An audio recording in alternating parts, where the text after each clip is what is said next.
The Falcons need to find out if Desmond Ridder is their guy, or else they may be making a big splash at quarterback this offseason. You are Locked On Falcons, your daily Atlanta Falcons podcast. Part of the Locked On Podcast Network, your team every day.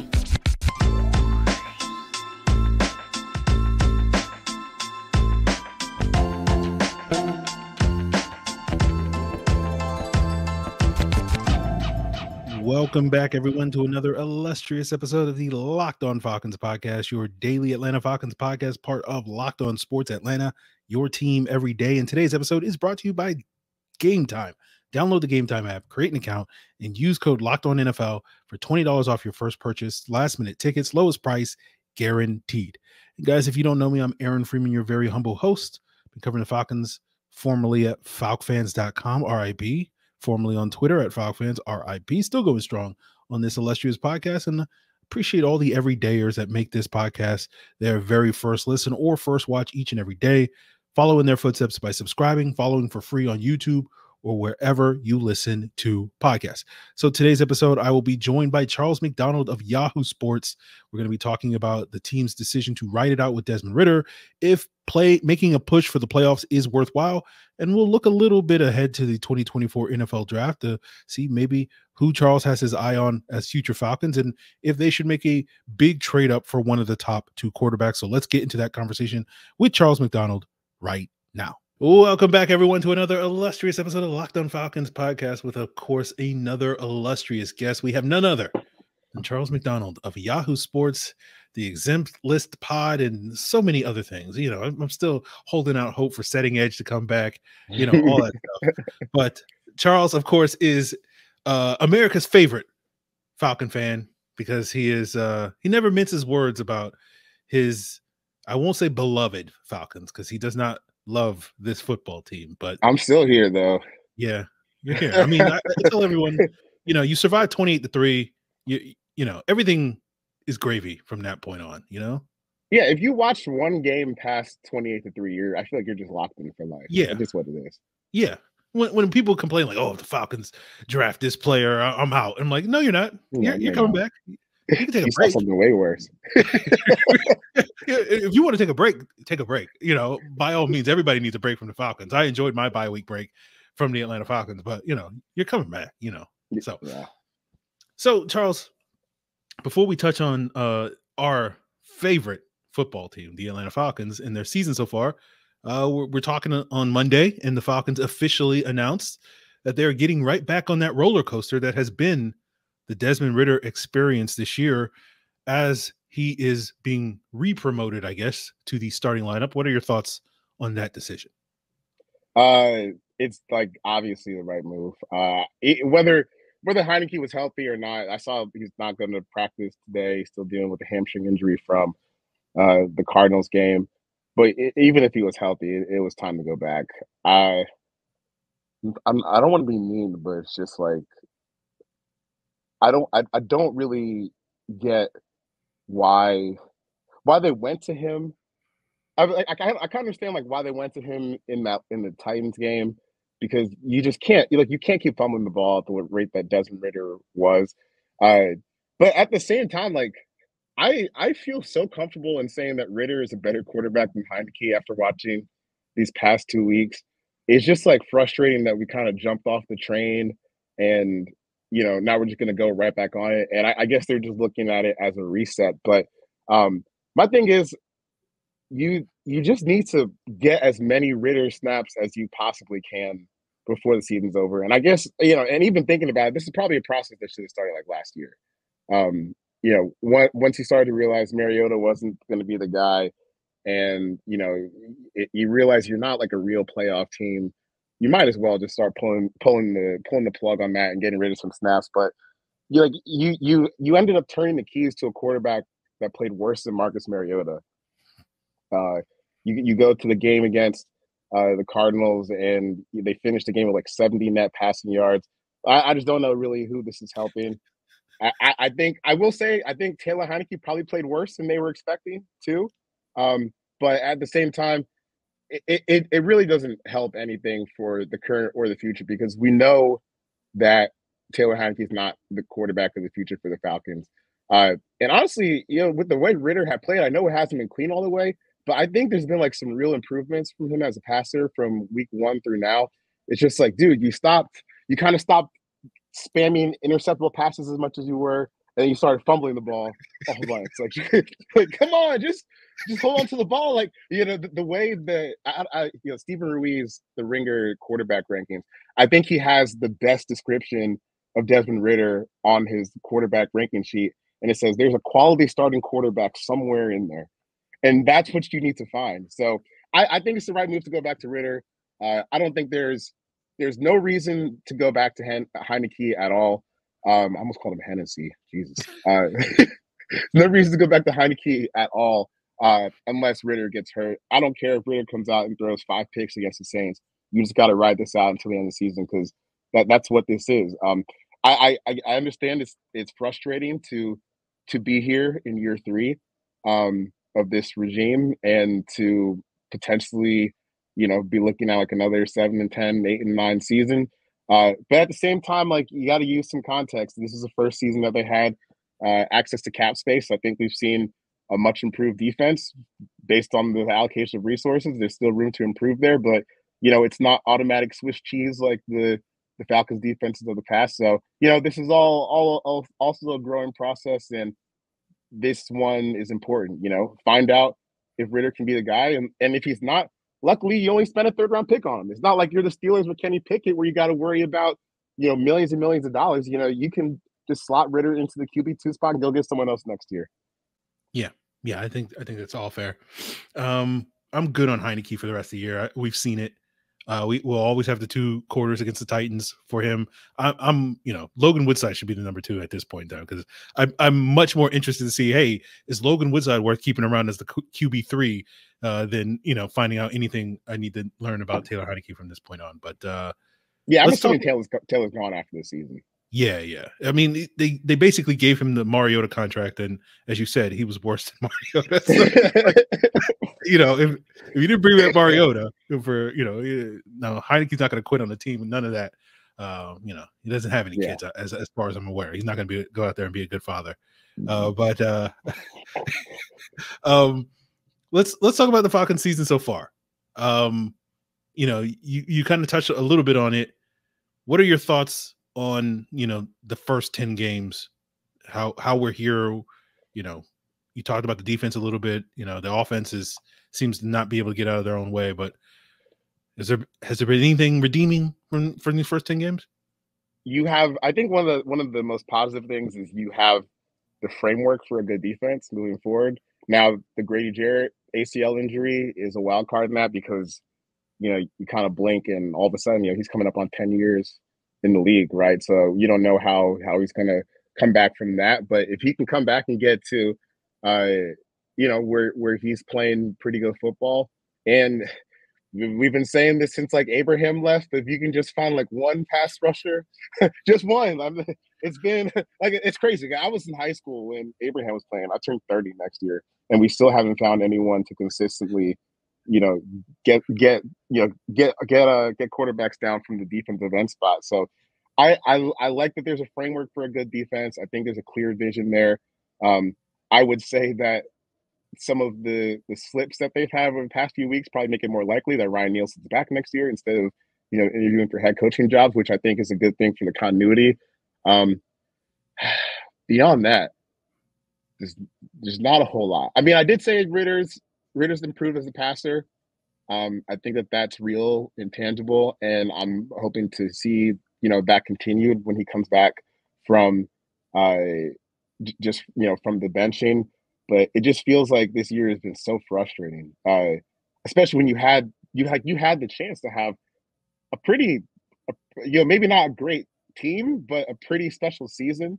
And over the past few weeks, you get lit up by the Will Levis deep bombs, which looks worse and worse with every game that Will Levis plays. Then you had the Josh Dobbs experience, and then Kyler comes back and makes up the backbreaking plays. As I keep thinking about like past 3 games, it's just like, man, what would this look like if they could just finish a sack in the backfield? Like, because you win the Vikings game if you can just sack Josh Dobbs on 4th down, and you had multiple chances to do that. Kyler Murray, I guess that's a different beast, but it's kind of the same thing. Like, you let him just run around in the backfield. Someone's got to make a play. And I think the last 3 weeks have also been a little bit sobering. Like, okay, this team's still pretty far away, and maybe they're not, this automatic, oh, well, you got the Titans, Vikings, and Cardinals. You should win all 3 of those games. Not quite there yet because they won none of those games. Yeah, definitely. So, we'll talk a little bit about what's left to play for here with Charles McDonald of Yahoo Sports. Given this season has been a very bumpy ride so far, and hopefully, we'll see if he believes that there's maybe smooth sailing ahead. To mix my metaphors, so we'll get into that as we continue today's Locked On Falcons. Game Time is the fast and easy way to buy tickets for all the sports, comedy, music, and theater near you with killer last-minute deals, all in prices viewed from your seat and their best price guarantee.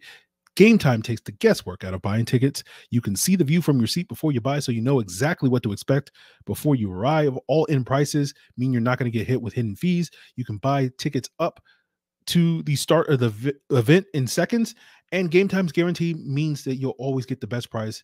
Even if you find tickets in the same section or row for less, they'll credit you 110% the difference. Take the guesswork out of buying tickets with Game Time by downloading the Game Time app, create an account, and use code LOCKEDONNFL for $20 off your first purchase. Terms apply. Again, create an account and redeem code LOCKEDONNFL for $20 off. Download Game Time today. Last minute tickets, lowest price guaranteed.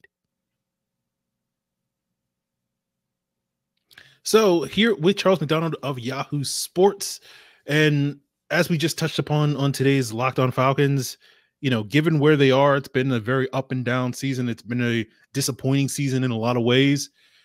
For you, is there anything left to play for, right? Obviously, they still have a chance to win this division and make the playoffs. Are you looking forward to the Falcons potentially turning into the team that I think a lot of people went into the season hoping and wanting them to be, which is a legit playoff team, not just a team that wins the worst division in the history of sports?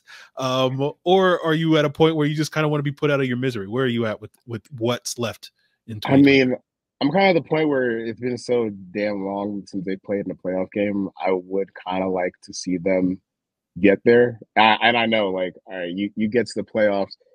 Let's say you win the division and then you're playing like the Cowboys in the wild card round, or even if the Cowboys manage to win some games and the Eagles lose tonight, you're playing against the Eagles in the wild card round. Look, that's obviously a blowout loss, like catastrophically bad loss, but it would be nice just to see them kind of put something together and show that they can kind of start winning these games. Because even as frustrating as the last 3 games have been, I still look at the rest of your schedule and say you can win any single one of these games. You have the Saints this upcoming Sunday, the Jets, Bucks, Panthers, Colts, Bears, and then Saints again to close the season. I don't see why you shouldn't go into any of those games feeling like like we're definitely going to lose today. No, I don't feel that about any one of those opponents. Which also speaks to the talent level of those teams, but. To me, it would be different if their schedule was loaded with like, oh no, you got to play the Ravens and the Chiefs and the Eagles, and that I think it would be easier to stomach a losing streak to close the season. But with the teams they have left, now you need to go get some wins and push for a playoff spot because they're capable of it. I think just based on what they have on the schedule. Now, like I said, when they get there, it will probably be a disaster, but I think it's time for them to start putting some quality wins on the board. Yeah, I tend to agree. Yeah, that tough schedule is a 2024 schedule. That's basically what they got next year because they got to play like the Chiefs and the Eagles and probably somebody else really good, especially if they win the division. So that will be a problem that we'll have to worry about a year from now. But yeah, I guess for me, we talk about Desmond Ridder. Is kind of that the number one question that's left unanswered at this point in time? Is Desmond Ridder not only the guy for the short term, but is he the guy for the long term? Is that for you what maybe the biggest lingering question you have for this team over these next 7 games? Yeah, as far as just like moving forward beyond this season, it's probably the only thing I care about really. Because look, I know people get frustrated with the lack of production from like Drake London and Kyle Pitts and even Bijan at times. But I also still feel comfortable saying that those are three really good football players that you can certainly build an offense around. And I think, like right before the bye week, I was talking to my friend Nate Tice, and another like an underrated storyline from this Falcon season is I think physically, like Kyle Pitts is just now hitting back where he was as like a rookie. Because you're starting to see like the explosiveness as soon as he catches the ball, it's off like 5 yards down the field. And he wasn't quite able to, get on the horse and run like that earlier in the season. So, if he's going to be back, Drake's still a stud. Bijan's great. I don't really have any questions about those guys. I just want to know if Ridder can be the guy. And if not, then they need to go get someone. Like, they need to go get someone. I know that trading draft picks would hurt like the future depth of this team. Like the best outcome, obviously, is for Ridder to just be good enough to continue this path. But I don't really know how much more time you want to burn here. Like you're about to enter year 4 with Kyle Pitts, and he, statistically, he still hasn't matched the heights of his rookie season. I think that it's kind of time to start getting the gears in motion. And if there's one other thing beyond Ridder, I would like Matt Bergeron to get a little bit more consistent towards the end of the year. I still think he's going to end up being fine, like in the long run, dealing with some rookie stuff. But I think just like a good quality 6 or 7 game stretch would do a lot to alleviate like some concerns and some plugs they have to fill in the offensive line next year. So Ridder, Bergeron, but it's like 95% Ridder in terms of what I care about. And if he sucks, like, dude, trade up to get a quarterback if anyone's willing to relinquish those picks. Because, dude, if you start looking out past the Caleb and Drake May prospects, not just this year, but like next year too, you're talking about people are like, well, maybe the Penn State quarterback, he's got a big arm. Maybe he could be something. The Clemson quarterback was a 5-star recruit. Shedeur Sanders is out there, but he weighs like $170. There's not a whole lot of like quarterback options that are like immediately readily apparent beyond this year. So I think if Ridder's not the guy, you got to go get one, or else you could find yourself in a wasteland pretty quick.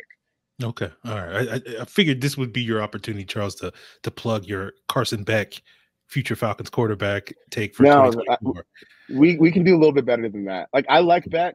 I think he's a good starter, but like as far as NFL stuff, he's like an HGH cycle away from being a bona fide first round pick, is what I would say. Like okay. He's kind of slender, man. He's very accurate. He's willing to throw in the tight windows, but he doesn't have like the strongest arm. He's not like the most physically, muscular opposing guy. If he can just get like a little HGH, a little trend, I think he could be like a top 5 pick. Okay. We'll see. Well, speaking of top 5 picks, Charles, because the last time we had you on the pod was during last year's bye week. We were talking about Ridder getting promoted then. And, somebody dropped a little nugget about the Falcons drafting Bijan Robinson at that point in time. We talked a little bit about it. So yeah. I want to kind of pick your brain, look ahead to the 2024 NFL draft. Maybe we can drop another nugget. Maybe history can repeat itself, right? Lightning can strike twice with this Falcon team talking about a player that they will wind up drafting several months from now. So let's get into that to wrap up today's Locked On Falcons.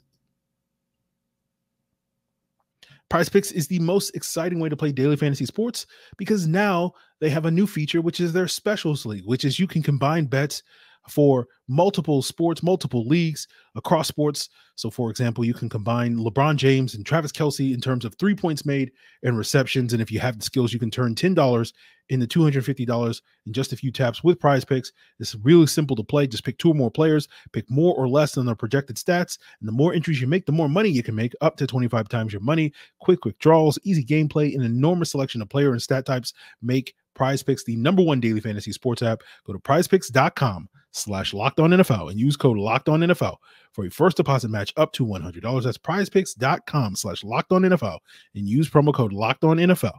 PrizePicks is daily fantasy made easy. So here with Charles McDonald of Yahoo Sports. And let's look ahead. We're already sort of dancing around this topic of, quarterback, whatever. But I'm just curious to pick your brain since, you try to look, not only you, obviously you focus mainly on the NFL, but your origin story, was when we were McDraft 2, McDraft 5, whatever. McDraft 2, yeah. Yeah. Your origin story was a draft person, right? I remember back in the day coming on the podcast talking about Vic Beasley and how he was going to be a superstar. Those we'll days. Almost have the 2016 season. Remember those days of Shane Ray versus Vic Beasley versus Dante Fowler? Those are some great debates, man. Those are the times. That specific trio, like once we got like 4 years into their careers, that specific trio made me so cynical about draft talk. I'm like, holy we wasted so much time arguing about them. Vic don't even want to play football. Shane Ray is not good enough, and Dante Fowler is just like a little journeyman pass rusher now. And we spent hours, days debating who was going to be better. Well, I look forward to whatever that debate is for this draft cycle. So, yeah.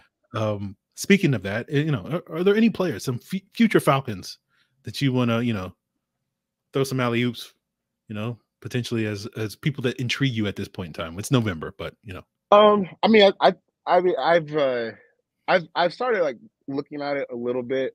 I really like the offensive tackle class. I don't know how dire in need they see like offensive tackle to be, but if you're gonna continue this BPA strategy that's gotten you Drake London and Kyle Pitts and Bijan Robinson, like that offensive line class could really actually fit the bill this year. You've got Olu Fashanu from Penn State, Joe Alt from Notre Dame, J.C. Latham from Alabama, Amarius Mims from Georgia. I think like in a vacuum, all of those guys would probably grade out, and it's still early. Like I've been watching all 22. This is mostly just live and me watching some YouTube cut-ups. I think most of those guys would grade out as like top 10, 15 prospects. Obviously, when you start factoring in the rest of the players in the talent pool, it probably won't end up like that. But I think all 4 of those guys have a chance to end up being impact starters pretty early on. And if you want to move on from Caleb McGarry in the offseason, then one of those guys could be a pretty quick replacement for you. Like we said before, they still need an edge rusher too. So, I think the guys that you're probably looking at right now are Dallas Turner from Alabama, Chop Robinson from Penn State, who's freak athlete, but kind of raw. And then you have I don't want to butcher his name. Let me look it up. The UCLA guy. Latu. Yeah, Latu. I haven't watched too much of him, but I mean the production is crazy. The only reason I haven't watched too much of him is it's hard to find Pac-12 games over here on the East Coast sometimes. But the production's crazy, and of the cut-up that I saw, I watched UCLA versus Oregon State.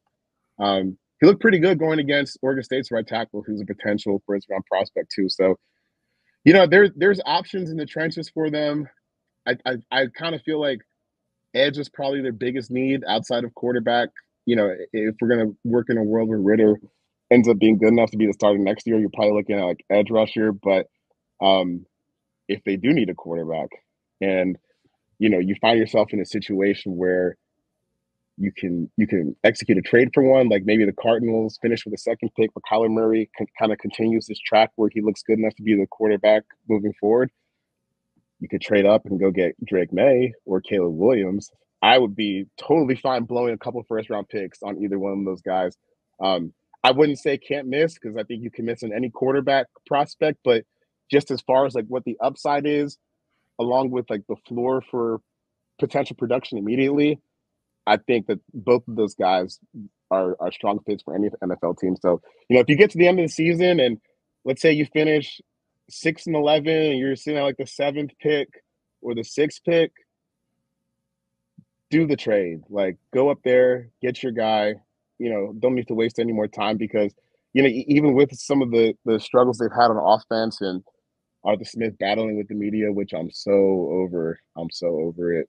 But I still find like the structure of the offense to be fine.